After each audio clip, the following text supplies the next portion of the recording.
सोनल का जीवन कभी सरल और सहज था। विवाह के बाद वह अपने पति अरुण के साथ सुखी जीवन जी रही थी।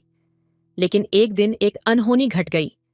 एक सड़क दुर्घटना ने उसके पति को छीन लिया और सोनल की दुनिया अचानक अंधेरे में डूब गई। उसका दिल टूट गया और वह अपने जीवन के इस अंधेरे को अकेले ही पार करने की कोशिश करने लगी। अरुण का 26 साल का भाई विवेक, जो हमेशा एक प्यारा और समझदार लड़का था, सोनल के लिए एक अनमोल सहारा बनकर उभरा। वह रोज उसे मिलने आता, उसकी जरूरतों का ध्यान रखता और उसे यह महसूस कराता कि वह अकेली नहीं है। शुरू में सोनल को यह मदद स्वीकार करना कठिन लगा। वह सोचती थी कि किसी का जीवन, खासकर अपने देवर का, वह अपने दुख में क्यों शामिल करें। लेकिन विवेक की मदद और साथ ने धीरे धीरे उसके दिल को सहारा दिया।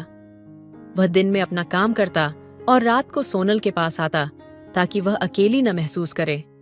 कभी वह उसे चाय बनाकर देता, कभी रात में खामोशी से उसके पास बैठकर उसे सुनता और कभी उसके पुराने दिनों की यादों को ताज़ा करता ताकि सोनल को थोड़ा राहत मिल सके।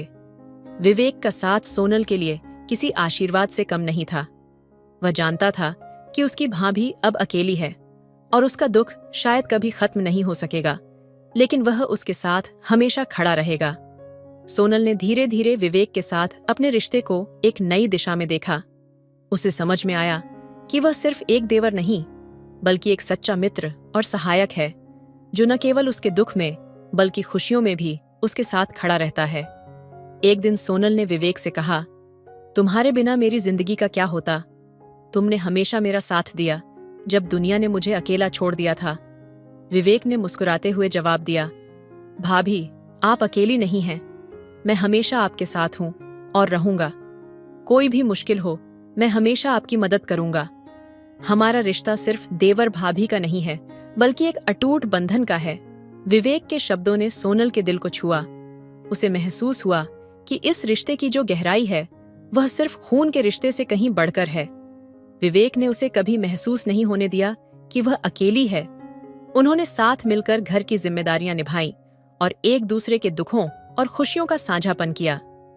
विवेक ने सोनल से एक दिन वादा किया, जब तक मैं हूं, तुम कभी अकेली नहीं रहोगी।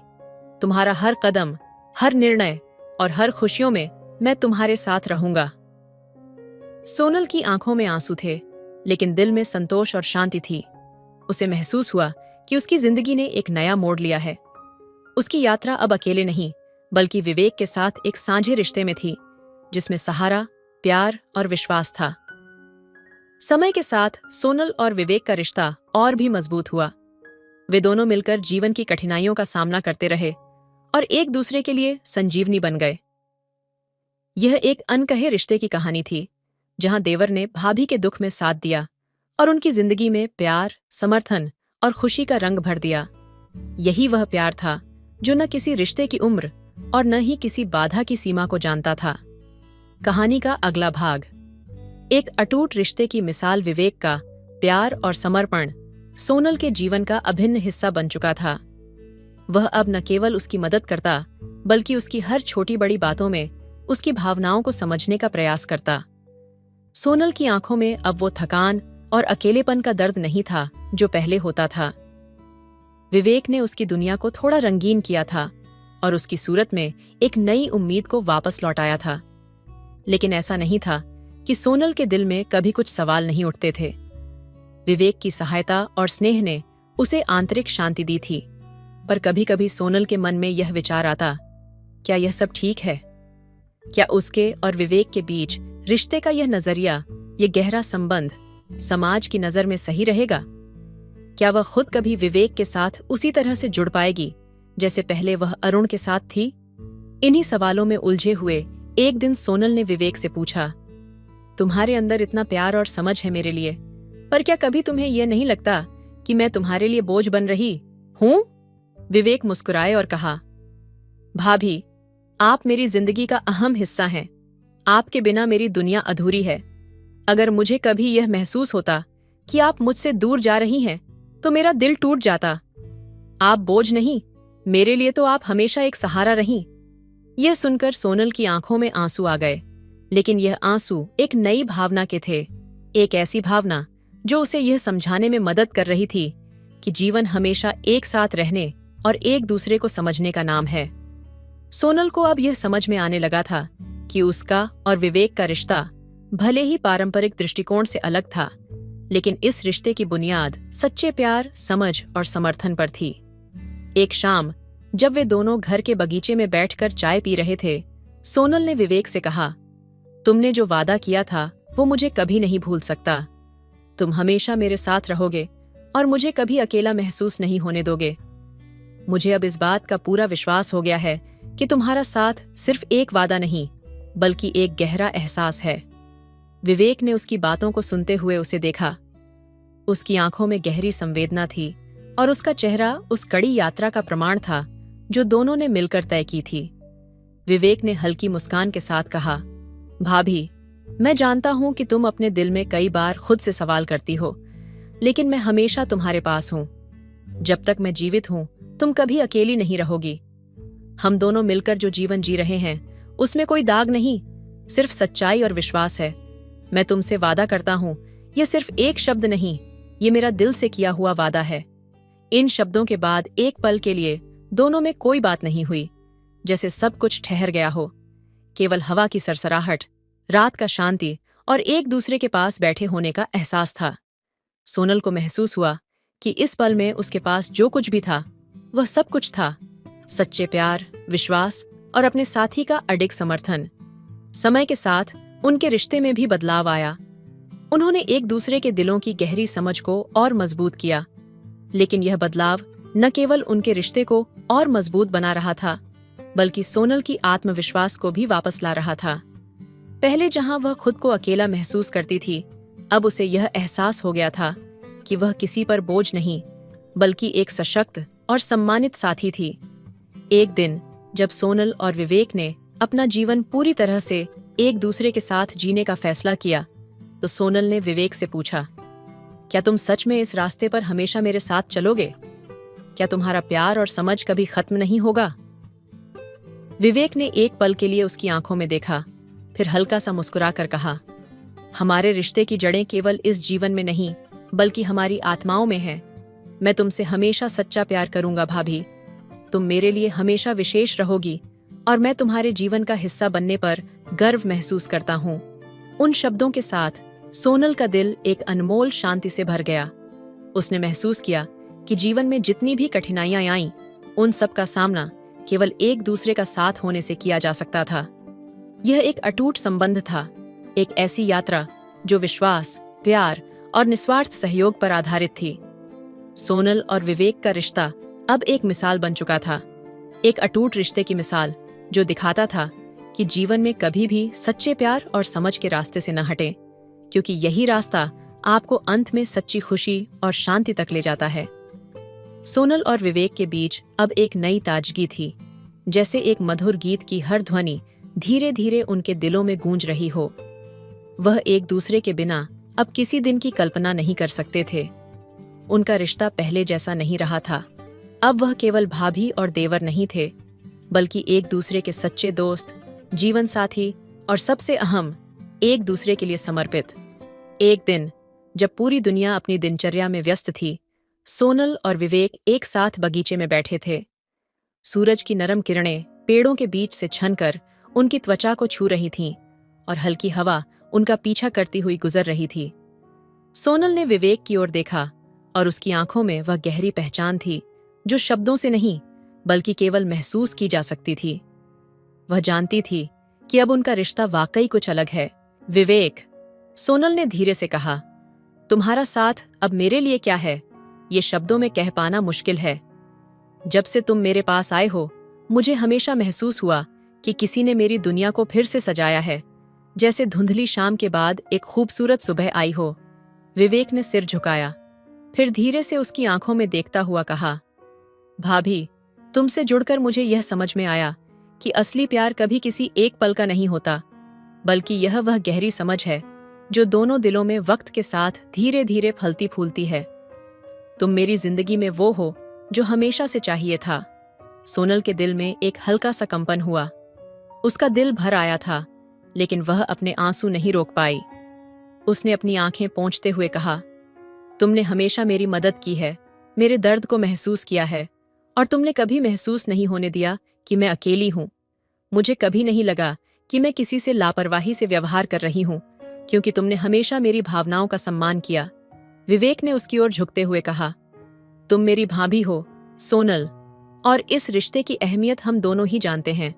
लेकिन इसका मतलब यह नहीं है कि हम सिर्फ भाभी देवर तक सीमित हैं। हमारे बीच जो भी रिश्ता है वह बिना किसी सीमा के, बिना किसी डर के है। ये रिश्ता हमारी आत्माओं का है, जो एक दूसरे को हर पल समझते हैं और साथ जीने का वादा करते हैं। ये सुनकर सोनल ने अपने हृदय की गहराइयों में एक नई उमंग महसूस की।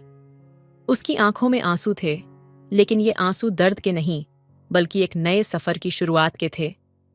उसने विवेक की ओर देखा और बिना शब्दों के एक समझौता किया। वह अब केवल एक रिश्ते को नहीं, बल्कि अपने साथी को पूरी तरह से अपनाने जा रही थी। एक रात, जब चांद अपनी चांदनी बिखेर रहा था और घर के अंदर अंधेरा था, विवेक और सोनल एक साथ बैठकर पुरानी यादों में खो गए थे। तभी सोनल ने सिर झुकाकर कहा, क्या तुम जानते हो विवेक, तुम्हारे साथ हर एक पल जीने का एहसास कितना खास है। तुमसे बात करते हुए मुझे ऐसा लगता है जैसे तुम मेरी आत्मा की गहराई तक पहुंच गए हो। विवेक ने उसे करीब खींचते हुए कहा, भाभी, मुझे यह समझ आ गया है कि तुम सिर्फ मेरे लिए एक रिश्ते से ज्यादा हो। तुम मेरी सबसे करीबी दोस्त, साथी और उस इंसान हो जिसे मैं कभी खोना नहीं चाहता। हमारा रिश्ता सिर्फ शब्दों का नहीं, बल्कि हर एक एहसास का है जो हम दोनों अपने दिलों से समझते हैं। सोनल ने उसके शब्दों को सुना और बिना कोई और सवाल किए उसने अपनी आंखें बंद कर लीं। उस पल में वह केवल उस शांति और प्यार को महसूस करना चाहती थी जो विवेक की आवाज में था, उसकी बाहों में था। जैसे उसकी आत्मा ने उसकी सांसों के साथ एक नई धड़कन पाई हो। वह पूरी तरह से विश्वास करने लगी थी कि हर दर्द, हर खुशी अब दोनों का साझा था। उनकी जिंदगी अब एक नए अध्याय में बदल चुकी थी, जिसमें हर पल एक दूसरे के लिए था। विवेक ने धीरे से सोनल का हाथ अपने हाथों में लिया और उसकी हथेलियों से यह महसूस किया कि उनके दिल अब एक दूसरे के बिना कभी न धड़केंगे। मैं तुमसे वादा करता हूं, विवेक ने कहा, जो भी जिंदगी में आए हम हमेशा एक दूसरे के साथ होंगे। इस यात्रा में कोई भी मुश्किल हो, हम दोनों मिलकर उसे पार करेंगे। हमारी जिंदगियां अब केवल हमारे रिश्ते से नहीं, बल्कि हमारी आत्माओं के जुड़ाव से तय होंगी। सोनल ने सिर झुका लिया और उसके दिल की धड़कन तेज हो गई। वह जानती थी कि यह वह प्यार था जो शब्दों से नहीं, बल्कि हर एक खामोश लम्हे में महसूस होता था। एक ऐसा प्यार जो जीवन भर के लिए था, एक अटूट बंधन था। विवेक ने उसे और करीब खींचा, और इस बार उनका प्यार सिर्फ एक अंतरंग गहरी बात नहीं थी, बल्कि उनकी धड़कनों का साझा एहसास बन गया। सोनल ने अपनी आंखें बंद कर लीं और एक ताजगी का अनुभव किया, जैसे वह उसी पल से अपने जीवन के सबसे खूबसूरत सफर पर निकल पड़ी हो। सोनल और विवेक के बीच अब हर एक पल एक नई गहरी समझ और प्यार से भरा था। उनके रिश्ते में वह गहराई आ चुकी थी जो वक्त के साथ और भी मजबूत हो रही थी। पहले जहां उनका रिश्ता सिर्फ भाभी और देवर तक सीमित था, वहीं अब वह एक दूसरे के जीवन के अभिन्न हिस्से बन गए थे। उनका आपसी प्यार अब सिर्फ विचारों में नहीं, बल्कि उनके हर कार्य, हर नजर में दिखता था। गर्मी की एक रात थी जब दोनों बगीचे में बैठकर चांद की रोशनी में अपनी बातें कर रहे थे। सोनल के चेहरे पर शांति थी, जैसे वह अपने जीवन के सबसे सुकून भरे पल को जी रही हो। विवेक ने चाय का कप सोनल की ओर बढ़ाते हुए कहा, तुमसे बात करना, तुम्हारे साथ बैठना, यही मेरे लिए सबसे सुकून भरे पल हैं। सोनल ने कप लेकर मुस्कुराते हुए कहा, विवेक, तुम्हारी ये छोटी छोटी बातें मुझे बहुत खास महसूस कराती हैं। पहले जब अरुण के साथ बैठती थी तो ऐसा लगता था जैसे हर बात पूरी हो गई हो, लेकिन अब मैं समझ पाती हूँ कि जीवन में किसी खास के साथ बिताया हर पल अपने आप में सबसे महत्वपूर्ण होता है। विवेक ने उसकी बातों को ध्यान से सुना और फिर धीरे से बोला, भाभी, तुम सही कहती हो। पहले जब मैं अपनी जिंदगी में किसी खास को लेकर सोचता था तो शायद मैं इसे उस तरह से नहीं समझ पाता था जैसा अब समझ रहा हूं। तुम्हारे साथ बिताए हर पल ने मुझे यह सिखाया कि रिश्ते कभी सिर्फ शारीरिक या पारिवारिक नहीं होते। वे उस भावना से जुड़ते हैं जो दो लोगों को एक दूसरे से जोड़ती है। सोनल की आंखों में एक हल्की सी नमी थी, लेकिन वह न तो शब्दों में यह व्यक्त कर पाई, न ही वह अपना गुस्सा या दुहक व्यक्त करना चाहती थी। वह बस चुपचाप उसके शब्दों को महसूस कर रही थी। विवेक ने देखा और उसकी ओर बढ़ते हुए बोला, भाभी, जब तुम मेरे पास होती हो तो लगता है जैसे मैं दुनिया का सबसे खुशकिस्मत इंसान हूं। मुझे कभी यह महसूस नहीं हुआ कि तुम मेरी भाभी हो। मुझे तो ऐसा लगता है जैसे तुम मेरी सबसे करीबी दोस्त हो, जो हमेशा मेरे साथ खड़ी रहती है। सोनल का दिल भर आया। उसके अंदर एक अजीब सी हलचल थी, जैसे वह किसी नए एहसास से जुड़ने जा रही हो। विवेक की बातों में जो सच्चाई थी, वह उसे छू गई। कभी कभी उसे लगता था कि उसकी और विवेक की दोस्ती अब एक नई दिशा में जा रही है, परंतु फिर भी एक हिचकिचाहट थी, एक डर था। क्या यह प्यार, ये भावनाएं कभी उसकी और विवेक की जिंदगी को किसी संकट में डाल सकती हैं? विवेक, सोनल ने हल्के से कहा, क्या तुम कभी सोचते हो कि हमारे रिश्ते की यह नई दिशा, ये गहरी समझ हमें किस ओर ले जा सकती है? क्या हम अपने रिश्ते को सही दिशा दे रहे हैं, या ये हमारी अपनी भावनाओं को और उलझा सकता है? विवेक थोड़ी देर चुप रहा। उसकी आंखों में एक गहरी ताजगी थी। फिर उसने धीरे से सोनल की ओर देखा और कहा, भाभी, मैं जानता हूं कि यह सवाल तुम्हारे मन में है। मैं भी सोचता हूं कि क्या यह रिश्ता हमारे लिए किसी गलत मोड़ पर तो नहीं जा रहा है। लेकिन मैं बस इतना जानता हूं कि जब तक हम दोनों के दिलों में एक दूसरे के लिए सच्चा प्यार और समझ है, हमें इससे आगे बढ़ने से डरने की जरूरत नहीं। हम जो कुछ भी कर रहे हैं, वह न केवल हमारे दिल की आवाज है, बल्कि यह भी उस रिश्ते का नतीजा है जो हम दोनों ने साझा किया है। सोनल ने उसकी बातों को गहरे से महसूस किया। उसकी आंखों में एक नई रोशनी थी और दिल में एक हल्का सा विश्वास जाग चुका था। उसने अपना सिर विवेक के कंधे पर रखा और धीरे से कहा, मैंने कभी नहीं सोचा था कि मेरे जीवन में कभी ऐसा वक्त आएगा जब मैं तुम्हारे जैसा साथी पाऊंगी। अब मैं ये महसूस करती हूँ कि शायद यह रिश्ता हमें अपने अपने जीवन के हर पहलू को समझने और अपनाने का एक तरीका दे रहा है।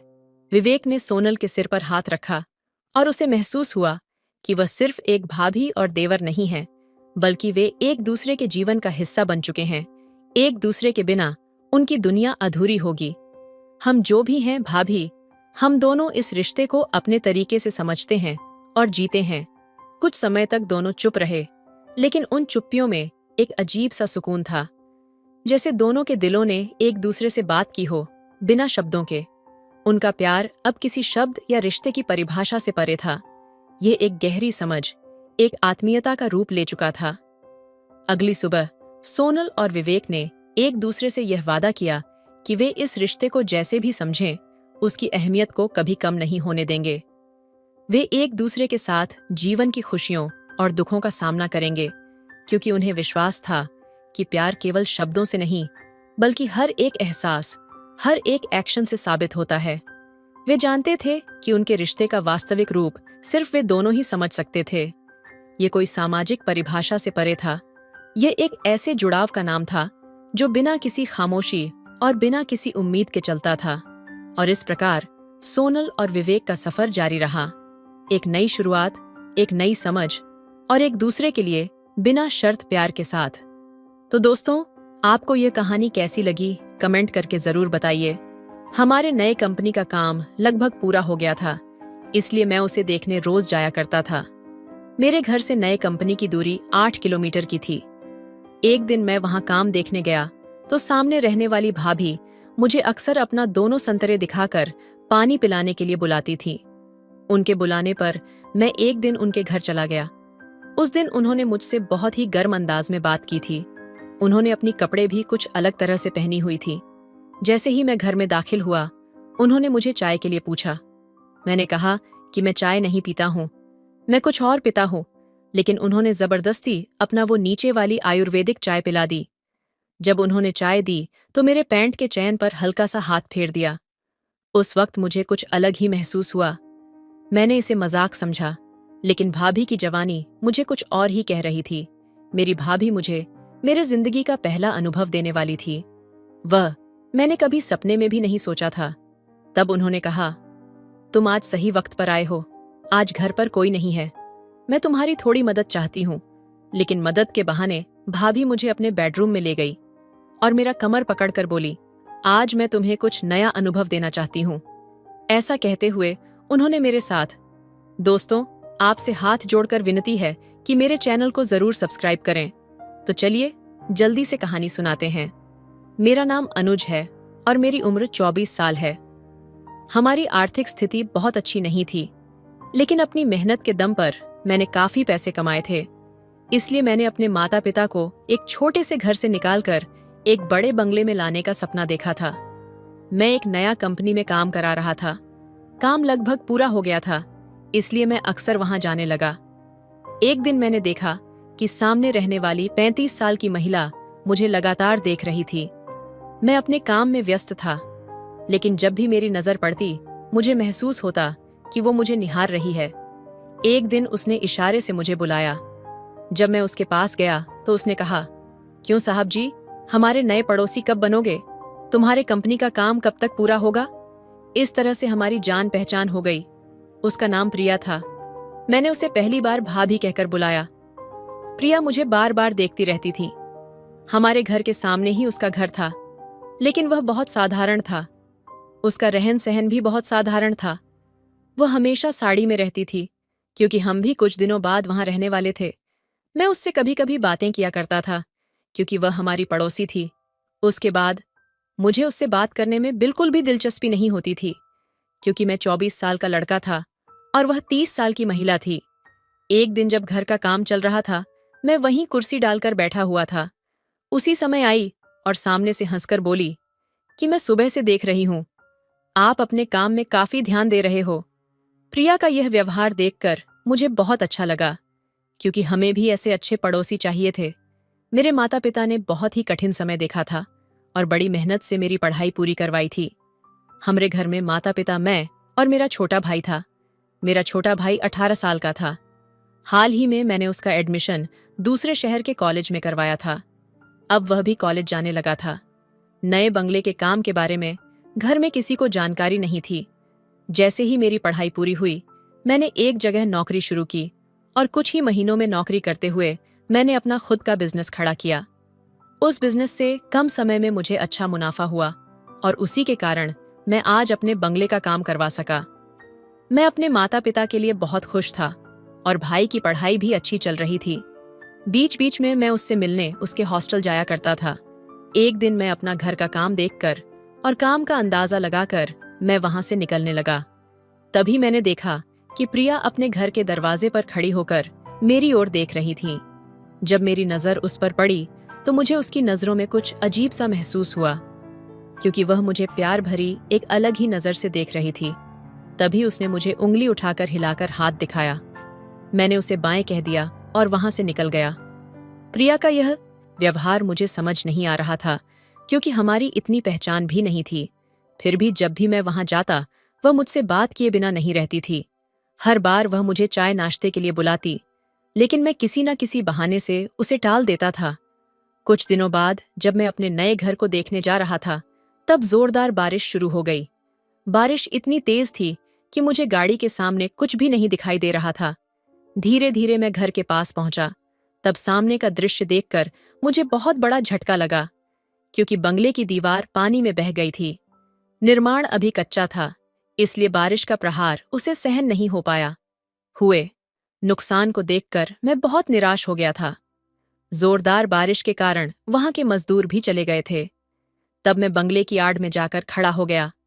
बारिश बहुत तेज हो रही थी, इसलिए मुझे वापस घर जाने के लिए बारिश कम होने का इंतजार करना पड़ा और मैं वहीं खड़ा रहा। काफी समय हो गया, लेकिन बारिश कम होने का नाम नहीं ले रही थी। ऐसी स्थिति में क्या करना है, ये मुझे समझ में नहीं आ रहा था। उस समय मैंने घर पर फोन लगाया, लेकिन नेटवर्क ना होने की वजह से फोन नहीं लग रहा था। कुछ समय इंतजार करने के बाद अचानक मैंने सामने देखा तो प्रिया मेरे सामने थी। प्रिया हाथ में छाता लेकर सामने से आ रही थी। शाम का समय था और बारिश की वजह से काफी अंधेरा हो गया था। प्रिया एक हाथ में छाता और दूसरे हाथ में टॉर्च लेकर धीरे धीरे मेरी ओर आ रही थी। तब टॉर्च की रोशनी में मैंने उसे देखा। उस हल्की रोशनी में प्रिया कुछ अलग ही दिख रही थी। उस समय उसने साड़ी नहीं पहनी थी, बल्कि मॉडर्न कपड़े पहने हुए थे। उसके होठों पर लाल रंग की लिपस्टिक थी। सोनिया का यह रूप मैंने पहले कभी नहीं देखा था। उसे देखकर मैं बस उसे निहारता ही रह गया। उसके पास जो छाता था वह उसके हिसाब से थोड़ा छोटा था, इसलिए उसका शरीर थोड़ा भीग गया था। उसका भीगा हुआ रूप देखकर मेरी नजरें उसके प्रति बदलती जा रही थीं। ऐसी खूबसूरत महिला मैंने पहले कभी नहीं देखी थी। तभी प्रिया मेरे पास आकर मेरा हाथ पकड़कर बिना कुछ कहे मुझे अपने घर की ओर ले जाने लगी। तब मैं बिना कुछ कहे बस उसके पीछे पीछे चलने लगा। वह आगे चल रही थी और मैं पीछे से उसका पिछवाड़ा निहार रहा था। मेरी नजरें उसकी अंदर की हर चीज पर जा रही थीं। मैंने कभी किसी महिला को इस तरह से नहीं देखा था। आज मुझे क्या हो रहा था पता नहीं। प्रिया का वह रूप और उसका रूप का साथ दे रही बारिश जोरदार तरीके से मेरे मन पर असर कर रही थी। मेरा दिल बेचैन होने लगा था। मैं खुद पर काबू नहीं रख पा रहा था। मेरे पूरे शरीर में गुदगुड़ी हो रही थी। ऐसा लग रहा था मानो मैं किस नशे में खो गया हूं। तभी प्रिया ने मुझे आवाज दी। उसकी आवाज सुनकर मुझे होश आया। उसने कहा, मोहन, तुम ऐसे इतनी बारिश में क्या कर रहे हो? इतनी तेज बारिश में इस तरह रुकना ठीक नहीं है। तब मैंने उससे कहा कि मैं बारिश का कम होने का इंतजार कर रहा था, क्योंकि मुझे घर जाने में बहुत देर हो गई है, लेकिन इतनी तेज बारिश की वजह से मैं यहां ही रुक गया। तब प्रिया ने कहा, मोहन, मैं तुम्हारी पड़ोसी हूं, तुम मेरी मदद ले सकते हो। पड़ोसी मुश्किल वक्त में काम नहीं आएंगे तो कब आएंगे? जब मैं मुस्कुराया तो उसने कहा कि यह घर अपना ही है, ऐसा ही समझो। उससे बात करते हुए मैं नजरें झुकाकर बात कर रहा था, लेकिन जब मैंने सर उठाकर उसकी तरफ देखा तो मुझे उसके सौंदर्य रूप को देखकर अंदर कुछ अलग ही महसूस हुआ। उसकी सुंदरता बहुत मनमोहक थी और वो मेरे दिल को बहुत पसंद आई। लेकिन मैंने खुद को संभाला, क्योंकि मुझे पता था कि प्रिया की शादी तो जरूर हो चुकी होगी। उस वक्त मैंने उससे कहा, आंटी, आपने मेरी मदद की, इसके लिए धन्यवाद। तब प्रिया ने कहा, मोहन, मुझे आंटी मत कहो। अभी अभी मेरी शादी हुई है। मेरे पति कुछ दिनों के लिए बाहर काम पर गए हैं, इसीलिए मैं यहाँ पर अकेली हूँ, और आगे से मुझे आंटी कहकर मत पुकारना। हमारे बीच उम्र का थोड़ा सा ही तो अंतर है। और हाँ, आगे कभी मदद की जरूरत हो तो मुझे जरूर आवाज देना। मैं भी तुम्हारी मदद करूंगी, और अगर मुझे कभी कुछ मदद चाहिए होगी तो तुम भी मेरी मदद करोगे ना? उस वक्त मैंने उसकी ओर देखा और हाँ में सर हिला दिया। मैं बारिश में थोड़ा भीग गया था और मुझे ठंड भी लग रही थी। मैं कांप रहा था। तभी प्रिया ने मेरा शर्ट उतारने की कोशिश की। उसके स्पर्श से मेरे शरीर में एक अजीब सी लहर दौड़ने लगी। मुझे वह अच्छा भी लग रहा था और विश्वास भी नहीं हो रहा था। मैं उस समय दुविधा में था, समझ नहीं पा रहा था कि क्या करूं। मुझे वह बातें अच्छी भी लग रही थीं और उसका का स्पर्श मेरे लिए नया था, इसलिए मैंने प्रिया को रोका। उसके व्यवहार के बारे में मैंने उससे बात की। तब उसने कहा, मोहन, बिल्कुल चिंता मत करो, तुम्हारा शर्ट पूरा गीला हो गया है, इसलिए तुम्हें ठंड लग रही है। मैं तुम्हें अपने पति का एक शर्ट लाकर दे देती हूँ, उसे पहन लेना। शर्ट लाकर देने तक तो ठीक था, लेकिन जब उसने मेरा शर्ट उतारने की कोशिश की तो मुझे थोड़ा अजीब लगा। मैंने उससे दूरी बनाते हुए 2 कदम पीछे हट गया। उसने मुझे अपने पति का एक शर्ट लाकर दिया, लेकिन वह शर्ट मुझे बिल्कुल भी फिट नहीं आ रहा था। उसने कुछ और शर्ट लाकर दी, लेकिन उनमें से कोई भी मुझे ठीक से फिट नहीं हो पा रही थी। तब मैंने उससे कहा, अगर आपके पास कोई कंबल हो तो वह मुझे दे दीजिए, वह काफी होगा मेरे लिए। तब प्रिया ने मुझे एक कंबल लाकर दिया। मैं उस कंबल को लेकर उसके घर के सोफे पर बैठ गया। जब मैंने घड़ी में देखा तो रात के 12 बज रहे थे। मुझे घर जाने में बहुत देर हो गई थी। तभी प्रिया मेरे लिए गरम गरम सूप लेकर आई। उसने कहा, मोहन, ये सूप पी लो, तुम्हें अच्छा लगेगा। मैंने उसके हाथ से सूप लिया। प्रिया का स्वभाव मुझे बहुत पसंद आ रहा था। मुझे नहीं पता था कि पड़ोसी इतने अच्छे हो सकते हैं। मुझे थोड़ी भूख भी लगी थी, इसलिए सूप पीने के बाद मुझे थोड़ी राहत महसूस हुई। सूप पीते वक्त प्रिया मेरे सामने बैठी थी। मेरा ध्यान बार बार उसकी ओर जा रहा था। उसकी सुंदरता देखकर मैं पूरी तरह से बेचैन हो गया था। इसी दौरान प्रिया ने मुझसे कहा, मोहन, अब तुम्हें घर जाने में काफी देर हो जाएगी, इसलिए आज की रात तुम मेरे पास ही रुक जाओ। और हाँ, किसी भी चीज की चिंता मत करो, मैं तुम्हारा पूरा ध्यान रखूंगी। प्रिया के एक एक शब्द अब मेरे कानों में जैसे मधु की तरह पड़ रहे थे। क्योंकि उसकी आवाज़ बहुत मीठी थी। उसे देखकर मुझे ऐसा लग रहा था कि मेरी पत्नी भी उसकी तरह ही होनी चाहिए। उस समय जब मैं यह सब सोच रहा था, प्रिया मेरे पास आई। उसने एक हाथ मेरे कंधे पर रखा और दूसरा हाथ मेरे बालों पर फिराने लगी। उसने कहा, तुम्हारे बाल भी बहुत गीले हैं। वह मेरे बालों का पानी पोंछ रही थी। प्रिया का स्पर्श मुझे अब बहुत अच्छा लग रहा था, लेकिन दूसरी तरफ मेरे मन में यह बात भी थी कि प्रिया शादीशुदा है। उसने मेरी मदद की है, इसलिए मुझे उसका गलत फायदा नहीं उठाना चाहिए।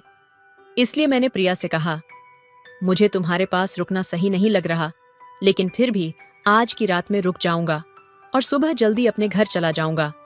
बारिश भी रुकने का नाम नहीं ले रही थी और एक तरह से बारिश ने ही हमारी इस मुलाकात का कारण बना दिया था। मैं इसे प्रिया की मदद समझ रहा था, लेकिन प्रिया मेरे साथ रात को कुछ ऐसा करने वाली थी जो मेरे जीवन का पहला अनुभव होने वाला था। प्रिया ने मुझे अपने बेडरूम में सोने के लिए कहा। आज दिन भर मैं बहुत थका हुआ था, इसलिए मुझे तुरंत नींद आ गई। जब सुबह मेरी आंख खुली तो मैंने देखा कि प्रिया मेरे बगल में सो रही थी। उसका हाथ मेरी छाती पर था। उसे इस तरह अपने पास देखकर मैं थोड़ा दूर हो गया। वो रात की स्थिति में थी और उसी स्थिति में मेरे बगल में आकर सो गई थी। मुझे गहरी नींद लगने के कारण पता नहीं चला कि वह मेरे पास कब आकर सोई थी। जैसे ही मैं उठा, प्रिया भी जाग गई। तब मैंने उससे कहा, प्रिया, यह क्या बेहूदगी काम है? तुम मेरे पास आकर क्यों सोई? तब प्रिया ने कहा, मैं बाहर सोफे पर सोई थी, लेकिन हॉल में मुझे बहुत ठंड लग रही थी, इसलिए मैं तुम्हारे पास आकर सो गई। तब मैंने अपना शर्ट ढूंढना शुरू किया। मेरे शरीर पर तब शर्ट नहीं था। मुझे हॉल में मेरा शर्ट दिखाई दिया। मैं अपनी शर्ट पहनकर जल्दी से उसके घर से निकल गया और अपनी गाड़ी में बैठकर अपने घर पहुंचा। घर पहुंचकर मैंने अपने माता पिता से कहा कि रात को बारिश हो रही थी, इसलिए मैं हॉल में ही थोड़ा रुक गया था। नहाने के लिए जब मैं बाथरूम में गया और शर्ट उतारी तो मैंने आईने में जो देखा उसे देखकर मेरे पैरों तले जमीन खिसक गई। मैंने ध्यान से देखा तो मेरी छाती पर लिपस्टिक के निशान थे और मेरी पेंट भी थोड़ी ढीली थी। मुझे समझ नहीं आ रहा था कि प्रिया ने यह सब मेरे साथ कब किया। मेरे मन में ढेर सारे सवाल उठने लगे। मुझे लगा कि प्रिया ने मुझे जो सूप पिलाया था उसकी वजह से मुझे गहरी नींद आ गई थी और नींद में उसने मेरे साथ कुछ गलत किया, लेकिन मुझे कुछ भी महसूस नहीं हुआ क्योंकि मुझे नींद आ रही थी। पिछली रात उसके घर में जो रोमांचक माहौल बना था, उसने मुझे प्रिया के साथ बहुत कुछ करने की इच्छा पैदा कर दी थी, लेकिन वह शादीशुदा थी, इसलिए मैंने अपने मन पर काबू रखा और खुद को फिसलने नहीं दिया। लेकिन जो कुछ हुआ उससे साफ था कि प्रिया भी वही चाहती थी जो मेरे मन में था। उस दिन मैंने अपना सारा काम निपटा लिया और पूरा दिन मेरे मन में प्रिया की छवि घूमती रही।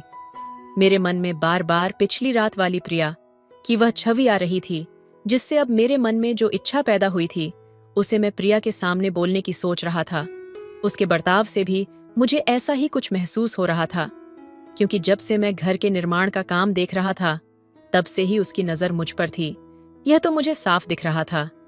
2 दिन बाद मैं बंगले के पास पहुंचा तो देखा कि मजदूरों ने घर की दीवार फिर से पहले जैसी कर दी थी। 2 दिन से बारिश भी नहीं हुई थी।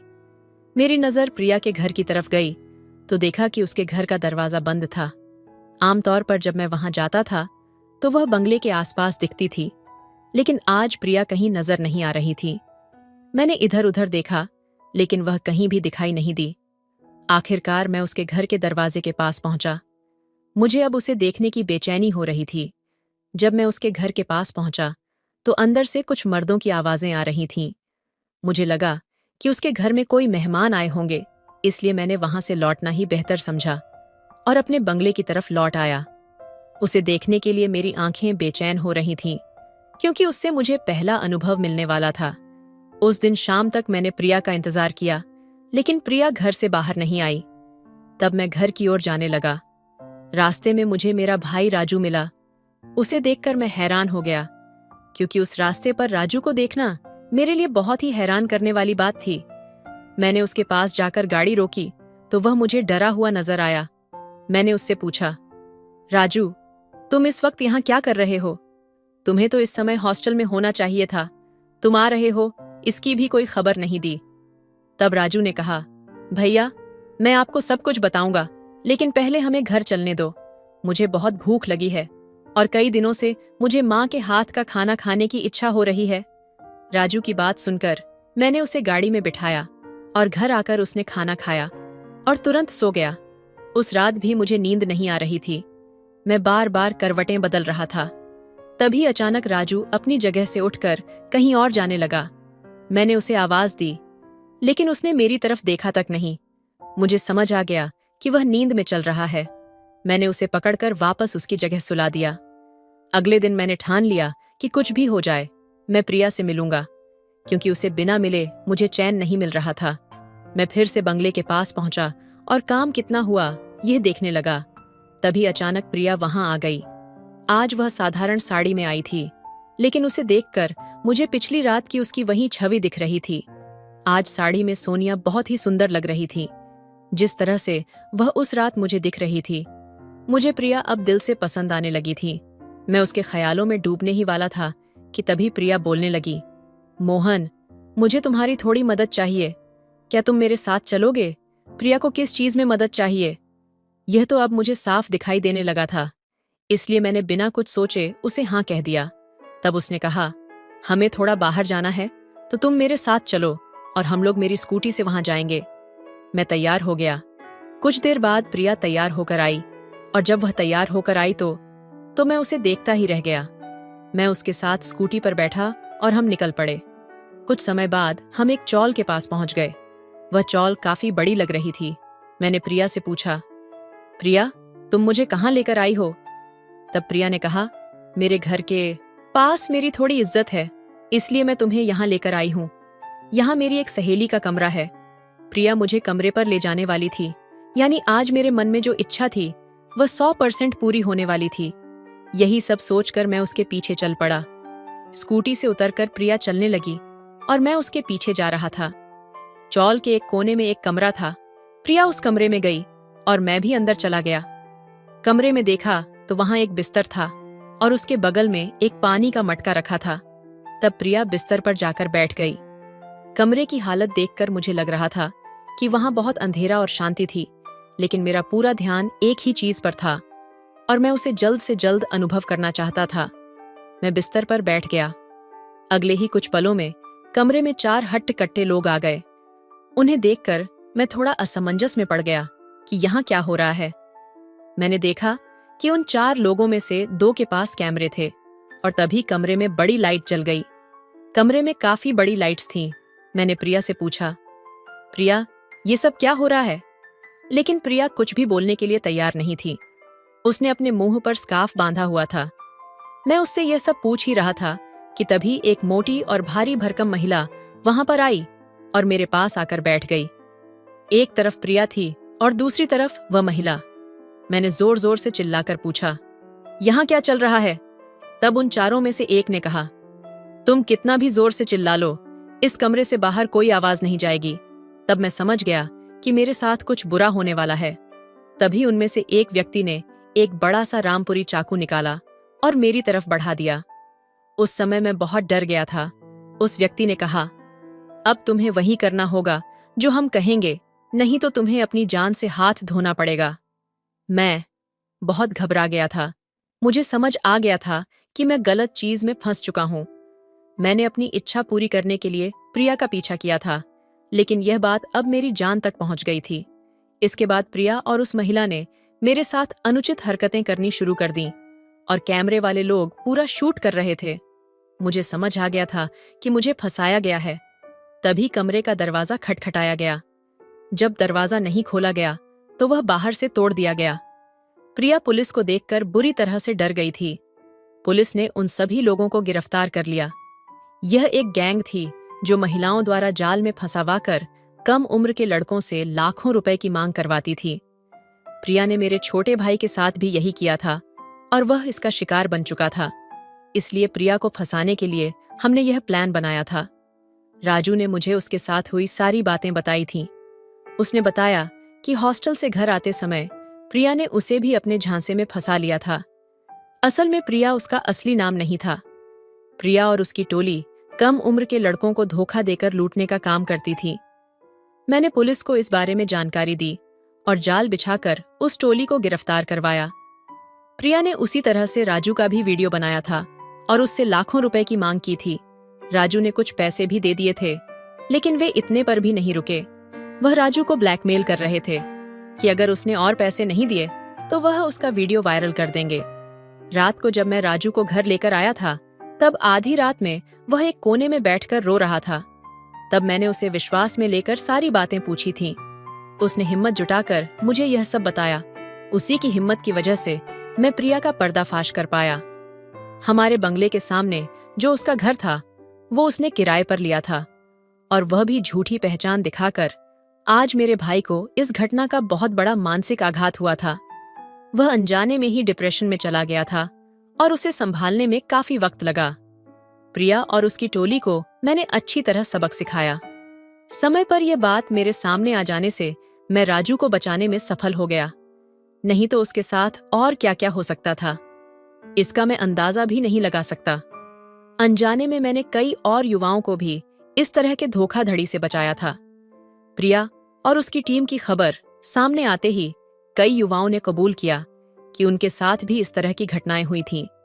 दोस्तों, किसी के मीठे शब्दों में आकर तुरंत भरोसा न करें और अनजान लोगों पर जल्दी से विश्वास न करें, क्योंकि आपकी मासूमियत का फायदा उठाने के लिए ऐसे बहुत से लोग तैयार बैठे हैं। इसलिए सतर्क रहे ताकि आपकी स्थिति राजू जैसी ना हो।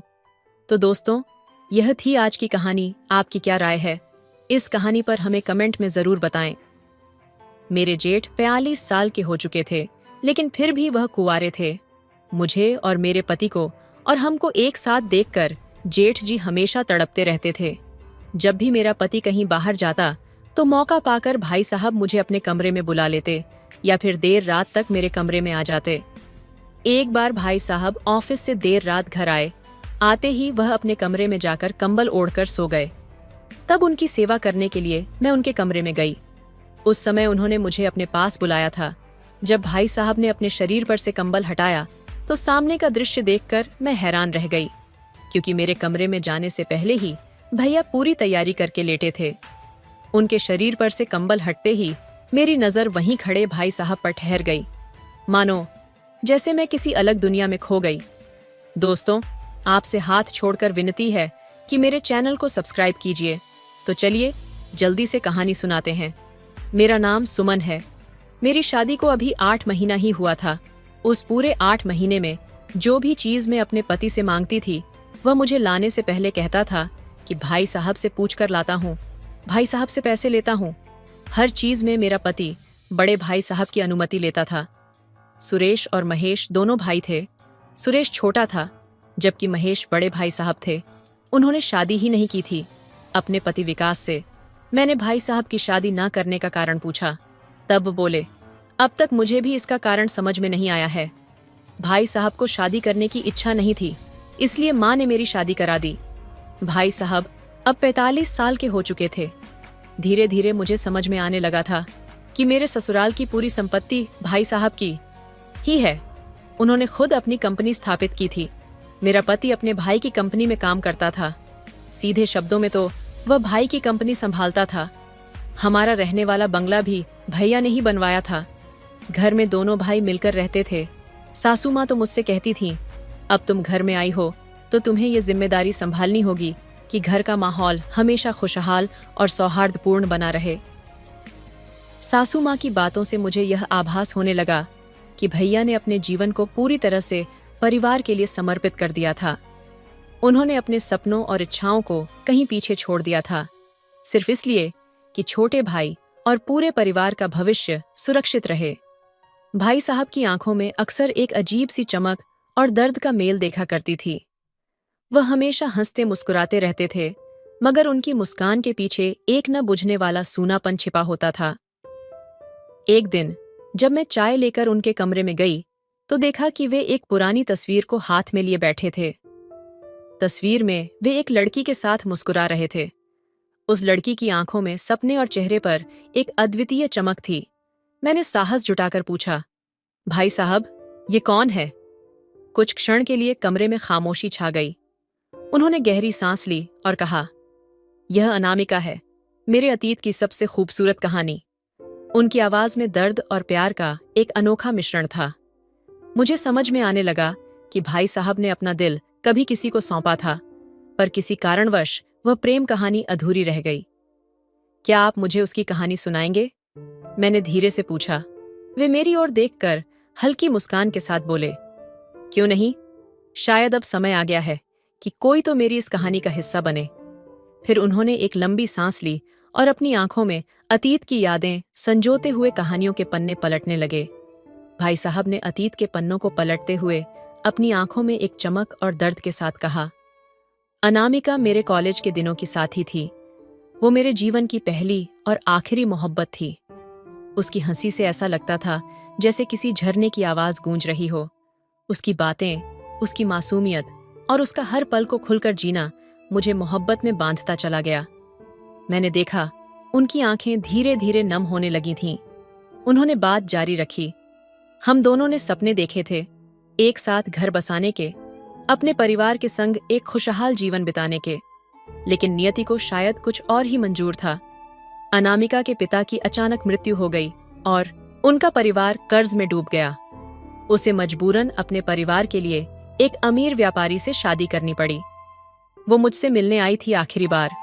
उसकी आंखों में सिर्फ एक ही सवाल था, क्या मैं अपने परिवार के लिए अपनी मोहब्बत कुर्बान कर दूं?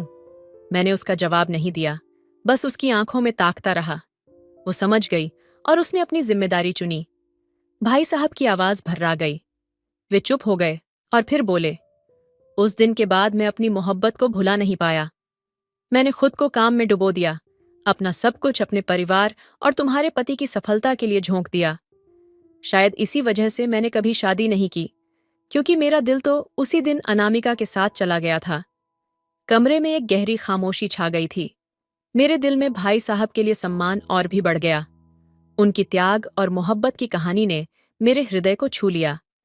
मुझे समझ में आ गया कि उनके हर हंसी के पीछे एक दर्द छिपा था, एक अधूरी कहानी जिसने उन्हें कभी खुद के लिए जीने नहीं दिया। मैंने उनके कंधे पर हाथ रखा और कहा, भाई साहब, आपकी कहानी अधूरी नहीं है। ये प्रेम का वो अध्याय है जिसने आपके व्यक्तित्व को इतना महान बना दिया। आप आज भी उसी प्यार के साथ जी रहे हैं और यही आपकी सच्ची ताकत है। उन्होंने मेरी ओर देखा और हल्की मुस्कान के साथ बोले, शायद तुम ठीक कह रही हो, लेकिन अनामिका की यादें मेरे जीवन का वो हिस्सा हैं जिन्हें मैं कभी नहीं छोड़ सकता। वो मेरे दिल का एक अटूट हिस्सा है। उस रात पहली बार मैंने महसूस किया कि भाई साहब के चेहरे पर शांति और सुकून की झलक थी। शायद उन्होंने आज अपनी कहानी साझा कर दिल का बोझ हल्का कर लिया था। उस रात के बाद भाई साहब और मेरी बातचीत का एक नया सिलसिला शुरू हो गया। वे अपने अतीत की बातें मुझसे साझा करते और मैं उनके अनुभवों को सुनते हुए उन्हें समझने की कोशिश करती। उनके शब्दों में एक गहराई थी, एक ऐसा दर्द और प्यार जो कभी पूरी तरह से खत्म नहीं हुआ। एक शाम जब सर्दियों की ठंडी हवा हमारे बंगले के खुले आंगन में बह रही थी, मैं और भाई साहब चाय पीते हुए चुपचाप बैठे थे। उनकी नजरें कहीं दूर आसमान की ओर देख रही थीं। ऐसा लगता था जैसे वे अनामिका की यादों में खोए हुए थे। मैंने उनकी खामोशी तोड़ने की कोशिश करते हुए कहा, भाई साहब, क्या आपको कभी लगता है कि प्यार दोबारा हो सकता है? वे मुस्कुराए। एक हल्की सी चमक उनकी आंखों में आई। प्यार तो हर इंसान के जीवन में एक ही बार पूरी शिद्दत से होता है, लेकिन हाँ, शायद रिश्तों का रूप बदल सकता है, भावनाएं नए तरीके से उजागर हो सकती हैं। उनकी आवाज में एक गर्मजोशी और संवेदनशीलता थी जो सीधे दिल को छू गई। मेरे मन में अनायास ही एक सवाल उभर आया, क्या आपने कभी सोचा कि अनामिका ने भी आपको भुलाया होगा? भाई साहब ने थोड़ी देर चुप रहकर जवाब दिया, शायद उसने कोशिश की होगी, पर कुछ प्रेम ऐसे होते हैं जो दिलों में बिना शब्दों के ही बसे रहते हैं, और मुझे लगता है कि हम दोनों ने उन अनकहे शब्दों को अपने अपने तरीकों से जिया है। हमारी बातें अब अधिक गहरी हो चली थीं। उनके शब्दों में जो दर्द और प्रेम की मिली जुली भावना थी, वह मेरे मन को भिगो रही थी। मैंने महसूस किया कि उनके प्रति मेरा सम्मान अब एक अनकहे भाव से जुड़ गया था, जो मेरे और उनके बीच एक अदृश्य डोर की तरह था। अचानक भाई साहब ने मेरी ओर देखा। उनकी आंखों में एक नर्म मुस्कान थी। तुम बहुत संवेदनशील हो, ये घर तुम्हारे कारण आज और भी जीवंत है। मैंने हौले से कहा, आपकी बातें सुनकर मैंने भी सीखा है कि प्यार में सिर्फ पाने की चाह नहीं होती, कभी कभी उसका एहसास ही सब कुछ होता है। हमारी बातों के बीच मैं उनके पास बैठी और उस पल में हम दोनों ने महसूस किया कि हम एक दूसरे के अनुभव और भावनाओं के साझेदार बन चुके थे। ये रिश्ता मर्यादा में रहते हुए भी एक अनकही नजदीकी और विश्वास की डोर से बंध चुका था। भाई साहब ने धीरे से कहा, जीवन में कुछ कहानियां उस रात के बाद भाई साहब और मेरी बातचीत का एक नया सिलसिला शुरू हो गया। वे अपने अतीत की बातें मुझसे साझा करते और मैं उनके अनुभवों को सुनते हुए उन्हें समझने की कोशिश करती। उनके शब्दों में एक गहराई थी, एक ऐसा दर्द और प्यार जो कभी पूरी तरह से खत्म नहीं हुआ। एक शाम जब सर्दियों की ठंडी हवा हमारे बंगले के खुले आंगन में बह रही थी, मैं और भाई साहब चाय पीते हुए चुपचाप बैठे थे। उनकी नजरें कहीं दूर आसमान की ओर देख रही थीं। ऐसा लगता था जैसे वे अनामिका की यादों में खोए हुए थे। मैंने उनकी खामोशी तोड़ने की कोशिश करते हुए कहा, भाई साहब, क्या आपको कभी लगता है कि प्यार दोबारा हो सकता है? वे मुस्कुराए। एक हल्की सी चमक उनकी आंखों में आई। प्यार तो हर इंसान के जीवन में एक ही बार पूरी शिद्दत से होता है, लेकिन हाँ, शायद रिश्तों का रूप बदल सकता है, भावनाएं नए तरीके से उजागर हो सकती हैं। उनकी आवाज में एक गर्मजोशी और संवेदनशीलता थी जो सीधे दिल को छू गई। मेरे मन में अनायास ही एक सवाल उभर आया, क्या आपने कभी सोचा कि अनामिका ने भी आपको भुलाया होगा? भाई साहब ने थोड़ी देर चुप रहकर जवाब दिया, शायद उसने कोशिश की होगी, पर कुछ प्रेम ऐसे होते हैं जो दिलों में बिना शब्दों के ही बसे रहते हैं, और मुझे लगता है कि हम दोनों ने उन अनकहे शब्दों को अपने अपने तरीकों से जिया है। हमारी बातें अब अधिक गहरी हो चली थीं। उनके शब्दों में जो दर्द और प्रेम की मिलीजुली भावना थी, वह मेरे मन को भिगो रही थी। मैंने महसूस किया कि उनके प्रति मेरा सम्मान अब एक अनकहे भाव से जुड़ गया था, जो मेरे और उनके बीच एक अदृश्य डोर की तरह था। अचानक भाई साहब ने मेरी ओर देखा। उनकी आंखों में एक नर्म मुस्कान थी। तुम बहुत संवेदनशील हो, ये घर तुम्हारे कारण आज और भी जीवंत है। मैंने हौले से कहा, आपकी बातें सुनकर मैंने भी सीखा है कि प्यार में सिर्फ पाने की चाह नहीं होती, कभी कभी उसका एहसास ही सब कुछ होता है। हमारी बातों के बीच मैं उनके पास बैठी और उस पल में हम दोनों ने महसूस किया कि हम एक दूसरे के अनुभव और भावनाओं के साझेदार बन चुके थे। ये रिश्ता मर्यादा में रहते हुए भी एक अनकही नजदीकी और विश्वास की डोर से बंध चुका था। भाई साहब ने धीरे से कहा, जीवन में कुछ कहानियां पूरी नहीं होती, पर उनकी यादें हमेशा जिंदा रहती हैं। यही यादें हमें सिखाती हैं कि कैसे जिया जाए, कैसे दूसरों के लिए त्याग किया जाए।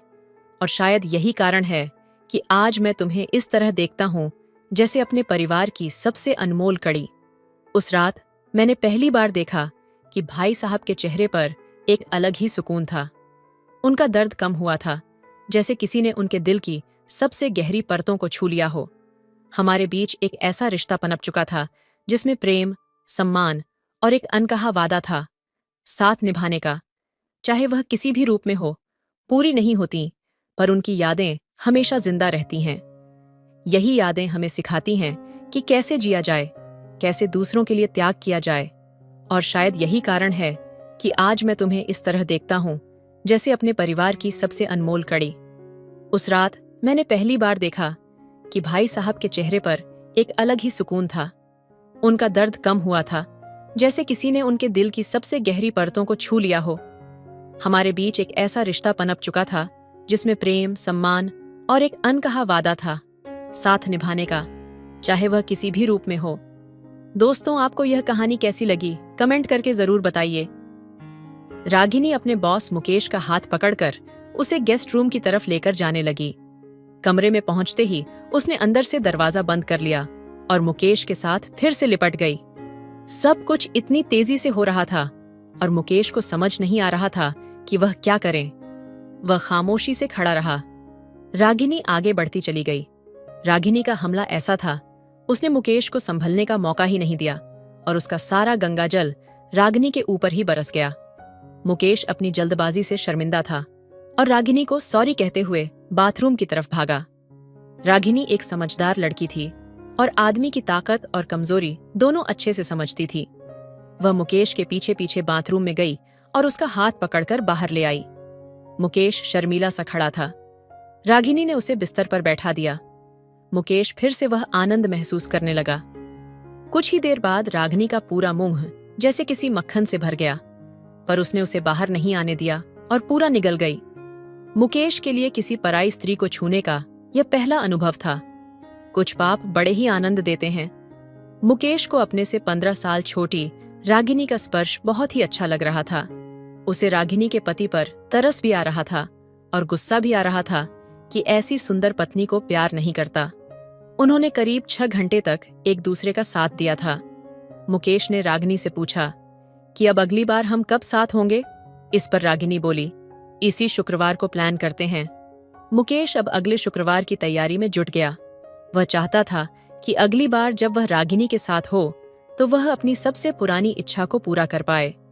उसे यह भी पता था कि उसकी यह मुराद इतने सालों से इसलिए नहीं पूरी हो पाई थी क्योंकि इससे लड़कियों को बहुत ज्यादा तकलीफ होती है, इसलिए ज्यादातर लड़कियां इसके खिलाफ होती हैं। उनके इस दर्द का कारण भी खुद आदमी ही होते हैं, जो इतने अंधे हो जाते हैं कि कुछ भी कर बैठते हैं और लड़की के बारे में नहीं सोचते। मुकेश को वह दिन याद है जब वह 8वीं क्लास में था और एक हॉस्टल में रहता था।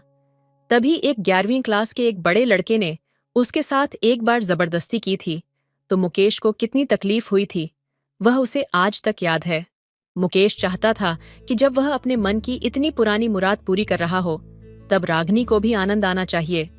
अगर ऐसा हुआ तो न केवल उसको अच्छा लगेगा, हो सकता है रागिनी को भी उसमें उतना ही आनंद आए कि वह भविष्य में भी उसके लिए राजी हो और अपनी इच्छा जताए।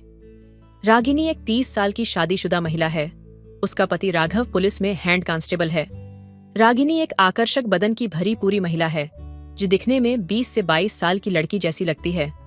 5 फीट 4 इंच ऊंचा कद, गठीला बदन, खूबसूरत होंठ, काले लंबे घने बाल और मनमोहक मुस्कान। उसका एक बेटा भी था जो 7 बरस की उम्र में ही स्वर्ग सुधार गया था। इस हादसे से रागिनी को बहुत बड़ा आघात लगा था। इसके बाद बहुत कोशिशों के बाद भी उसे कोई संतान नहीं हो पाई। राघव उसका पति शराब का आदी था और रागिनी को केवल एक चीज की तरह इस्तेमाल करता था। उसकी आवाज में कठोरता और व्यवहार में रूखापन था। वह रोजाना शाम को घर लौटने के बाद अपने दोस्तों के साथ घूमता फिरता था। पुलिस में होने के कारण उनका मोहल्ले में भी काफी प्रभाव था। शराब पीने और अन्य अश्लील फिल्में देखने का आदी था जो उसे अपने पड़ोस में ही आसानी से मिल जाया करती थी। रोज शराब पीकर वह घर आता था और फिर खाना खाने के बाद किसी भेड़िए की तरह रागिनी पर टूट पड़ता। ना चाहते हुए भी रागिनी को यह सब सहना पड़ता था। यही उसकी रोजमर्रा की दिनचर्या थी। बेचारी रागिनी का काम सिर्फ निर्देशानुसार लेट जाना होता था। राघव बिना किसी प्यार मोहब्बत के उसके साथ संबंध बनाता, जो कई बार रागिनी को अत्याचार जैसा लगता था। उसकी कोई भी इच्छा पूरी नहीं होती थी और ना ही उसकी राय ली जाती थी। वह अपने पति से बहुत तंग आ चुकी थी, पर एक भारतीय नारी होने के कारण वह एक आदर्श पत्नी का धर्म निभा रही थी। पहले कम से कम उसके पास अपना बेटा तो था, जिससे वह हर दुख बांट लिया करती थी और अपना वक्त गुजार लेती थी। पर उसके जाने के बाद वह तो बिल्कुल अकेली हो गई थी। उसका पति उस पर बिल्कुल भी ध्यान नहीं देता था। रोज रात को तो वह अत्याचार ही करता था। ना कोई प्यारी बातें, ना कोई प्यार का इजहार, बस सीधा शारीरिक संबंध बनाना। रागिनी को इस प्रकार से बहुत तकलीफ होती थी, पर कुछ कह नहीं पाती थी क्योंकि पति घर में भी बड़ा अधिकारी होता है। इससे रागिनी को महीने में कुछ दिन राहत मिलती थी, जब मासिक धर्म के कारण राघव कुछ नहीं कर पाता था। राघव की एक बात अच्छी थी कि वह पुलिस वाला होने के बावजूद भी पराई औरतों या और किसी महिला के पास नहीं जाता था। रागिनी एक निजी कंपनी में काम करती थी। वह एक मेहनती और ईमानदार महिला थी, जिससे उसका बॉस बहुत खुश रहता था। उसका बॉस 45 साल का सेवा निवृत्त फौजी अफसर था। वह भी शादीशुदा था और एक दयालु व्यक्ति भी था। कई दिनों से वह देख रहा था कि रागिनी कुछ बुझी बुझी सी उदास रहती है। फौज में उसने औरतों का सम्मान करना सीखा था। उसे पता था कि रागिनी का बेटा नहीं रहा, फिर भी उसका दुखी चेहरा उसे परेशान करता था। वह उसके लिए कुछ करना चाहता था। पर यह नहीं समझ पा रहा था कि वह क्या करे और कैसे करे। वह उसके स्वाभिमान को ठेस भी नहीं पहुंचाना चाहता था। दूसरी ओर रागिनी अपने बॉस का बहुत सम्मान करती थी, क्योंकि उसे अपने बॉस का अपने स्टाफ के प्रति व्यवहार बहुत अच्छा लगता था। बॉस होने के बावजूद भी वह सबसे इज्जत के साथ बात करता था और अपने कर्मचारियों की छोटी बड़ी जरूरतों का भी ध्यान रखता था। सिर्फ रागिनी ही नहीं, ऑफिस का सारा स्टाफ भी बॉस को बहुत चाहता था। एक दिन जब सबको महीने की तनख्वाह दी जा रही थी, बॉस ने सबको जल्दी छुट्टी दे दी। सब पैसे लेकर घर चले गए। बस रागिनी हिसाब के कागजात पूरे करने के लिए रह गई थी। जब यह काम खत्म हो गया तो वह बॉस के कैब में उनके हस्ताक्षर लेने गई। बॉस, जिसका नाम मुकेश है, उसका इंतजार कर रहा था। उसने रागिनी को बैठने को कहा और उसकी तनख्वाह उसे देते हुए उसके काम की सराहना की। रागिनी ने झुकी आंखों से धन्यवाद किया और जाने के लिए उठने लगी। मुकेश ने उसे बैठने के लिए कहा और उठकर उसके पीछे आकर खड़ा हो गया। उसने स्नेहपूर्वक पूछा कि वह इतनी गुमसुम क्यों रहती है? क्या ऑफिस में कोई उसे तंग करता है या और कोई समस्या है? रागिनी ने सर हिलाकर मना किया, पर कुछ नहीं बोली। मुकेश को लगा कि जरूर कोई ऑफिस की ही बात है और रागिनी उसे बताने में संकोच कर रही है या फिर डर रही है। उसने स्नेह से उसके सर पर हाथ फेरते हुए कहा कि उसे डरने की कोई जरूरत नहीं है और वह बिना डरे उसे सब कुछ बता सकती है। राग कुछ नहीं बोली और सर झुकाए बैठी रही। मुकेश उसके सामने आ गया और उसकी ठोड़ी पकड़कर ऊपर उठाई तो उसने देखा कि उसकी आंखों में आंसू थे।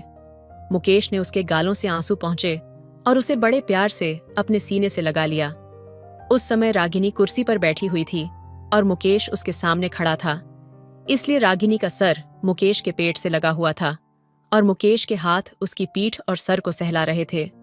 रागिनी अब एक बच्चे की तरह रोने लग गई थी और मुकेश उसे रोने दे रहा था ताकि उसका मन हल्का हो जाए। थोड़ी देर बाद वह शांत हो गई और अपने आप को मुकेश से अलग कर लिया। मुकेश उसके सामने कुर्सी लेकर बैठ गया और पास के जग से एक गिलास पानी रागिनी को दिया। पानी पीने के बाद रागिनी उठकर जाने लगी तो मुकेश ने उसे बैठे रहने को कहा और बोला कि अपनी कहानी उसे सुनाए। क्या बात है? वह क्यों रोई? उसे क्या तकलीफ है? रागिनी ने थोड़ी देर इधर उधर देखा और फिर एक लंबी सांस लेकर अपनी कहानी शुरू की। उसने बताया कि किस तरह उसकी शादी उसकी मर्जी के खिलाफ एक गांव के कठोर शराबी व्यक्ति के साथ करा दी गई थी, जो उम्र में उससे 15 साल बड़ा था। उसके घर वालों ने सोचा था कि पुलिस वाले के साथ उसका जीवन आराम से बीतेगा और वह सुरक्षित भी रहेगी। उन्होंने यह नहीं सोचा कि अगर वह अच्छा इंसान नहीं निकला तो उसका क्या होगा। रागिनी ने थोड़ी हिचकिचाहट के बाद अपने जीवन की कड़वाहट भी बता डाली। उसने मुकेश को बताया कि उसका पति उसके शरीर को केवल अपने सुख के लिए इस्तेमाल करता है और उसकी भावनाओं के बारे में नहीं सोचता। वह किसी भी प्रकार के स्नेह या प्रेम के बिना ही उसके साथ संबंध बनाता है, जिससे उसका वैवाहिक जीवन नर्क बन गया है। जब उसने अपने 7 साल के बेटे के मरने के बारे में बताया तो वह फिर से रोने लगी। उसने बताया कि कैसे उसके घर वाले उसके बेटे के मरने के लिए उसे ही जिम्मेदार ठहराने लगे हैं, कैसे उसका पति एक और बच्चे के लिए उस पर दबाव डालता है और अपने दोस्तों के सामने उसकी खिल्ली उड़ाता है। मुकेश आराम से उसकी बातें सुन रहा था और बीच बीच में उसका सर या फिर पीठ सहला रहा था। 1-2 बार उसने उससे पानी भी पिलाया, जिससे रागिनी का रोना थोड़ा कम हो गया और उसकी हिम्मत बढ़ी। धीरे धीरे उसने सारी बातें बता दी जो एक महिला आमतौर पर किसी अजनबी पुरुष के सामने नहीं बताती। रागिनी को अब एक आजादी सी महसूस हो रही थी और उसका बरसों से भरा हुआ मन हल्का हो गया था। अपनी सारी कहानी सुनाते हुए रागिनी अचानक खड़ी हो गई और मुकेश के सीने से लिपट गई और फिर से रोने लगी, मानो उसे यह सब बताने की गलती महसूस हो रही हो। मुकेश ने उसे सीने से लगाए रखा और पीठ सहला हुए उसको तसल्ली देने लगा। रागिनी को एक प्यार से बात करने वाले मर्द का स्पर्श अच्छा लग रहा था और वह मुकेश को जोर से पकड़कर लिपट गई। मुकेश को भी अपने से 15 साल छोटी लड़की का स्पर्श अच्छा लग रहा था। वैसे तो उसके मन में कोई खोट नहीं थी और ना ही वह रागिनी की मजबूरी का फायदा उठा खाना चाहता था। फिर भी वह चाह रहा था कि रागिनी उससे बस ऐसे ही लिपटी रहे।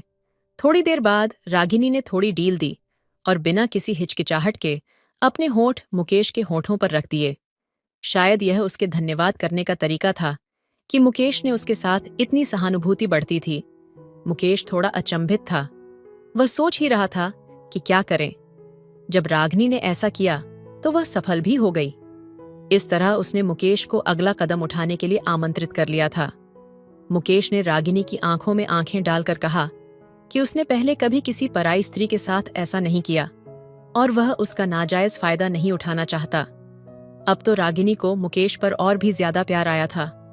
वह बोली, आप थोड़े ही मेरा फायदा उठा रहे हो, मैं ही आपको अपना प्यार देना चाहती हूँ। आप एक अच्छे इंसान हो, वरना कोई और तो खुशी खुशी मेरी इज्जत लूट लेता। मुकेश ने पूछा कि वह क्या चाहती है, तो इस पर रागिनी बोली, पहले आपके गेस्ट रूम में चलते हैं, वहां पर बात करेंगे। ऑफिस का एक कमरा बतौर गेस्ट रूम इस्तेमाल होता था, जिसमें बाहर से आने वाले कंपनी के अधिकारी रहा करते थे। उधर रहने की सारी सुविधाएं उपलब्ध थीं। रागिनी मुकेश का हाथ पकड़कर उसे गेस्ट रूम की तरफ लेकर जाने लगी। कमरे में पहुंचते ही उसने अंदर से दरवाजा बंद कर लिया और मुकेश के साथ फिर से लिपट गई। सब कुछ इतनी तेजी से हो रहा था और मुकेश को समझ नहीं आ रहा था कि वह क्या करे। वह खामोशी से खड़ा रहा। रागिनी आगे बढ़ती चली गई। रागिनी का हमला ऐसा था, उसने मुकेश को संभलने का मौका ही नहीं दिया और उसका सारा गंगा जल रागिनी के ऊपर ही बरस गया। मुकेश अपनी जल्दबाजी से शर्मिंदा था और रागिनी को सॉरी कहते हुए बाथरूम की तरफ भागा। रागिनी एक समझदार लड़की थी और आदमी की ताकत और कमजोरी दोनों अच्छे से समझती थी। वो मुकेश के पीछे पीछे बाथरूम में गई और उसका हाथ पकड़कर बाहर ले आई। मुकेश शर्मीला सा खड़ा था। रागिनी ने उसे बिस्तर पर बैठा दिया। मुकेश फिर से वो आनंद महसूस करने लगा। कुछ ही देर बाद रागिनी का मुंह जैसे किसी मक्खन से भर गया, पर उसने उसे बाहर नहीं आने दिया और पूरा निगल गई। दिन के करीब 1:30 बज रहे थे। दोनों को घर जाने की जल्दी नहीं थी, क्योंकि ऑफिस शाम 5 बजे तक का था और वैसे भी उन्हें ऑफिस में लगभग रोज ही देर हो जाया करती थी। आमतौर पर वह रोज ही लगभग 7 बजे तक ही निकल पाते थे। दोनों ना जाने कब सो गए, पता ही नहीं चला। करीब 1 घंटा सोने के बाद मुकेश की आंख खुली तो उसने देखा रागिनी दोनों के टिफिन खोलकर टेबल पर खाना लगा रही थी। उसने अपने आप को तौलिए से ढक रखा था। मुकेश ने अपने ऑफिस की अलमारी से विस्की की बोतल और फिर इससे कुछ आइस क्यूब निकाली और दोनों के लिए गिलास बनाया। रागिनी ने कभी शराब नहीं पी थी, पर मुकेश के जिद करने पर उसने ले ली। पहला घूंट उसे बहुत कड़वा लगा, पर फिर वह धीरे धीरे पी गई। दोनों ने फिर घर से लाया हुआ खाना खाया। खाना खाने के बाद दोनों लेट गए। मुकेश के लिए किसी पराई स्त्री को छूने का यह पहला अनुभव था। कुछ पाप बड़े ही आनंद देते हैं। रागिनी का स्पर्श उसे अच्छा लग रहा था। रागिनी एक मलयाली लड़की थी जो नहाने के लिए किसी साबुन का इस्तेमाल नहीं करती थी। वह अपने शरीर पर पारंपरिक मुल्तानी मिट्टी लगाया करती थी, जिससे उसकी काया बहुत चिकनी और स्वस्थ थी। वह अपने बालों में रोज नारियल तेल से मालिश किया करती थी, जिससे उसके बाल काले और घने थे। इन मामलों में वह पुराने ख्यालों की थी। उसके पुराने विचारों में अपने पति की आज्ञा मानकर उसकी इच्छा पूर्ति करना भी शामिल था। यही कारण था कि इतने दिनों से वह अपने पति का अत्याचार सहे जा रही थी। मुकेश रागिनी को पाकर बहुत खुश था। उसे रागिनी के पति पर तरस भी आ रहा था और गुस्सा भी आ रहा था कि ऐसी सुंदर पत्नी को प्यार नहीं करता है। एक बार फिर से वह दौड़ चला और वही हुआ जो अनैतिक था और जो नहीं होना चाहिए था। लेकिन जो भी दोनों के बीच हो रहा था वह पूरी तरह से गलत भी नहीं था, क्योंकि रागिनी अपने पति के अत्याचारों से तंग थी और वहीं दूसरी ओर मुकेश के जीवन में भी प्यार की बहुत कमी थी। जो भी हो रहा था वह दोनों की मर्जी से हो रहा था, तो हम भी उसे होने देते हैं। कहते हैं कि जब इंसान अपने शिखर को प्राप्त करने वाला होता है तो वह जानवर बन जाता है। ऐसा ही कुछ हाल मुकेश का भी हो रहा था। इस समय वह एक सभ्य पढ़े लिखे इंसान से अनपढ़ और अभद्र भाषा का प्रयोग करने वाला जानवर बन गया था। थोड़ी ही देर में उसके सब्र का बांध टूट गया और वह जोर से गुर्रा हुए रागिनी के ऊपर ही ढेर हो गया। मुकेश कपक रहा था और कुछ ही देर में वह शांत हो गया और एक बेजान लाश की तरह रागिनी की साइड में लेट गया। मुकेश ने ऐसा भूकंप पहले कभी नहीं देखा था। वह पूरी तरह से निढाल हो चुका था। उधर रागिनी भी परम सुख की अनुभूति कर चुकी थी। उसने भी अपने जीवन में इस तरह का भूचाल पहले कभी अनुभव नहीं किया था। दोनों एक दूसरे को प्यार भरी नजरों से देख रहे थे, मानो एक दूसरे को धन्यवाद कर रहे हों। मुकेश ने रागिनी से कहा, तुम्हें कोई दिक्कत तो नहीं हुई? मैंने तुमसे असभ्य और अभद्र भाषा का प्रयोग किया, मुझे माफ कर दो। रागिनी बोली, नहीं, ऐसी कोई बात नहीं है, मुझे कोई दिक्कत नहीं हुई। और रही बात ऐसी भाषा और अभद्र व्यवहार की, तो यह तो वो पल थे जिन पलों में भाषा जितनी अभद्र हो उतनी ही मन को सुख देने वाली होती है। फिर दोनों मुस्कुरा पड़े। घड़ी में शाम के 6 और बजने लगे थे। उन्होंने करीब 6 घंटे तक एक दूसरे का साथ दिया था। मुकेश ने रागिनी से पूछा कि अब अगली बार हम कब साथ होंगे? इस पर रागिनी बोली, इसी शुक्रवार का प्लान करते हैं। मुकेश अब अगले शुक्रवार की तैयारी में जुट गया। वह चाहता था कि अगली बार जब वह रागिनी के साथ हो तो वह अपनी सबसे पुरानी इच्छा को पूरा कर पाए। वह बहुत सालों से कुछ ऐसा करने की कोशिश कर रहा था, पर किसी कारण से बात नहीं बन रही थी। उसे ऐसा लग रहा था कि शायद रागिनी उसे खुश करने के लिए इस बात पर राजी हो जाएगी। उसे यह भी पता था कि उसकी यह मुराद इतने सालों से इसलिए पूरी नहीं हो पाई थी क्योंकि इससे लड़कियों को बहुत ज्यादा तकलीफ होती है, इसलिए ज्यादातर लड़कियां इसके खिलाफ होती हैं। उनके इस दर्द का कारण भी खुद आदमी ही होते हैं, जो इतने अंधे हो जाते हैं कि कुछ भी कर बैठते हैं और लड़की के बारे में नहीं सोचते। मुकेश को वह दिन याद है जब वह 8वीं कक्षा में था और एक हॉस्टल में रहता। तभी एक 11वीं क्लास के एक बड़े लड़के ने उसके साथ एक बार जबरदस्ती की थी, तो मुकेश को कितनी तकलीफ हुई थी वह उसे आज तक याद है। मुकेश चाहता था कि जब वह अपने मन की इतनी पुरानी मुराद पूरी कर रहा हो तब रागिनी को भी आनंद आना चाहिए। अगर ऐसा हुआ तो न केवल उसको अच्छा लगेगा, हो सकता है रागिनी को भी इसमें उतना ही आनंद आए कि वह भविष्य में भी उसके लिए राजी हो और अपनी इच्छा जताए। मुकेश यही सोच रहा था कि इस क्रिया को किस तरह रागिनी के लिए आनंददायक बनाया जाए। उधर रागिनी भी मुकेश के ख्यालों में गुम थी। उसे बार बार मुकेश के साथ बिताए हुए पल याद आ रहे थे। वह जल्दी से जल्दी फिर से उसका साथ पाना चाहती थी। मुकेश से मिले हुए उसे 10 दिन हो गए थे। उस सुनहरे दिन के बाद से वह फिर मिले नहीं थे।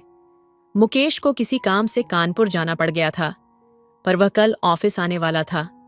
रागिनी सोच नहीं पा रही थी कि अब ऑफिस में वह मुकेश से किस तरह बात करेगी या फिर मुकेश उससे किस तरह पेश आएगा। कहीं ऐसा तो नहीं कि आम इंसान की तरह वह इसको इग्नोर करेगा। कई मर्द जब किसी लड़की की असमत पा लेते हैं तो उनमें उनका इंटरेस्ट नहीं रहता और कुछ तो उसे नीचा भी समझने लगते हैं। रागिनी कुछ असमंजस में थी। लालसा, डर, आशंका, उत्सुकता और खुशी का एक अनोखा मिश्रण उसके मन में हिलोरे ले रहा था। रागिनी ने सुबह जल्दी उठकर खुद को अच्छी तरह से तैयार किया। उसने उपन लगाया और काफी देर तक अच्छे से स्नान किया। उसने उस दिन हल्के ग्रीन रंग की शिफॉन की साड़ी पहनी हुई थी। वह किसी अप्सरा से कम नहीं लग रही थी। बालों में चमेली का गजरा और आंखों में हल्का सा सुरमा, लाल रंग की चूड़ियां, गले में हार, कानों में बालियां और उंगली में अंगूठियां पहनकर वह ऐसी तैयार हुई थी मानो आज उसकी शादी की पहली रात हो और वह अपने पति के लिए सज स्वर कर दुल्हन बनी हो। सज धज कर जब उसने खुद को शीशे में देखा तो वह शर्मा गई।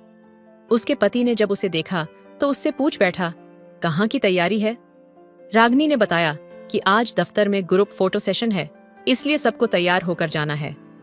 रोज की तरह उसका पति उसे बाइक पर ऑफिस छोड़कर अपने काम पर चला गया। रागिनी ने अपने पति से कहा कि हो सकता है कि मुझे आने में थोड़ी देर हो जाए क्योंकि ग्रुप फोटो के बाद खाने का भी कार्यक्रम है। ऑफिस 10 बजे शुरू होता है, पर रागिनी 9:30 बजे ही पहुंच जाती थी क्योंकि उसे छोड़ने के बाद उसका पति भी थाने चला जाता था। रागिनी ने खास तौर से अपने बॉस मुकेश का कमरा ठीक किया और पिछले 10 दिनों की तमाम फाइलें और रिपोर्ट सलीके से सजाकर मुकेश की मेज पर रख दी। कुछ देर में ऑफिस के बाकी लोग भी आने शुरू हो गए। सबने रागिनी की ड्रेस की खूब तारीफ की और पूछने लगे कि आज कोई खास बात है क्या। रागिनी ने कहा कि अभी उसे कुछ भी नहीं मालूम, पर हो सकता है आज का दिन उसके लिए खास बन जाए। किसी को भी रागिनी की बात का मतलब समझ नहीं आया था। वह मन ही मन मुस्कुराई। ठीक 10 बजे मुकेश दफ्तर में दाखिल हुआ। सबने उसका स्वागत किया और मुकेश ने सबसे हाथ मिलाया। जब रागिनी मुकेश के ऑफिस में उससे अकेले में मिली तो मुकेश ने ऐसे बर्ताव किया जैसे उनके बीच कुछ हुआ ही ना हो। वह नहीं चाहता था कि दफ्तर में किसी भी कर्मचारी को उनके रिश्ते पर शक हो। रागिनी को उसने ऑफिस टाइम के बाद ऑफिस में ही रुकने को कहा, जिससे उसके दिल की धड़ और भी ज्यादा बढ़ गई। किसी तरह शाम के 5 बजे ऑफिस के सभी लोग मुकेश के जाने का इंतजार करने लगे। मुकेश बिना वक्त गवाए दफ्तर से घर की ओर निकल पड़ा। उसके जाने के बाद ही बाकी के लोग भी निकल गए। रागिनी यह कहकर रुक गई कि उसे एक जरूरी काम है, उसके बाद वह ताला लगाकर चली जाएगी। उसने चौकीदार को भी छुट्टी दे दी। जब मैदान पूरा साफ हो गया तो रागिनी ने मुकेश को मोबाइल पर खबर दे दी कि ऑफिस के सभी कर्मचारी जा चुके हैं। प्लीज अब देर ना करो। करीब आधे घंटे के बाद मुकेश दोबारा ऑफिस आ गया और अंदर से दरवाजा बंद करके ऑफिस की सारी लाइट, पंखे और एसी बंद कर दिए। सिर्फ अंदर के गेस्ट रूम की एक लाइट और एसी चालू रखा और वह रागिनी का हाथ पकड़कर गेस्ट रूम में चला गया। आज मुकेश बहुत खुश था क्योंकि उसके मन की मुराद पूरी होने वाली थी।